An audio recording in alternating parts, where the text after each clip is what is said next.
এক রাতে রিমি তার টেলিস্কোপ দিয়ে নক্ষত্র পর্যবেক্ষণ করছিল, তখন সে একটি নতুন নক্ষত্র দেখতে পেল যা আগে কখনো দেখেনি।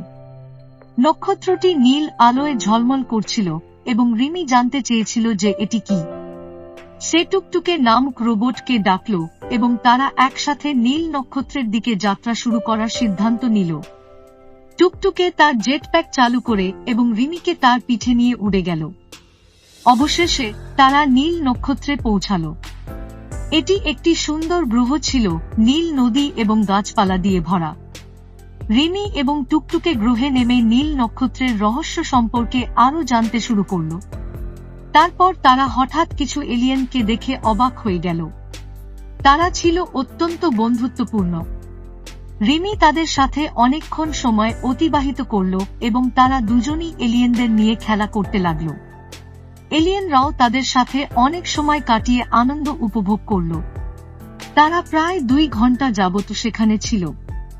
তারপরে রিমি ও তার রোবট বাড়িতে আসলো। রিমি যখন বড় হয়ে নতুন নতুন উড়তে শিখল, তখন সে তার বোনের সাথে ওই গ্রহে আবার যাওয়ার সিদ্ধান্ত নেয়। সে তার জেট প্যাক নিয়ে তার বোনের সাথে মহাকাশ পাড়ি দিল। কিন্তু সেখানে সে এলিয়েনদেরকে অনেক বড় আকৃতিতে দেখতে পেল। এলিয়েনরা তাকে জানালো যে তারা সময়ের সাথে নিজেরা অনেক বড় হয়ে যায়। রিমি তাদের সাথে অনেকক্ষণ কথা বলল এবং তাদেরকে বিদায় জানিয়ে পৃথিবীতে চলে আসলো।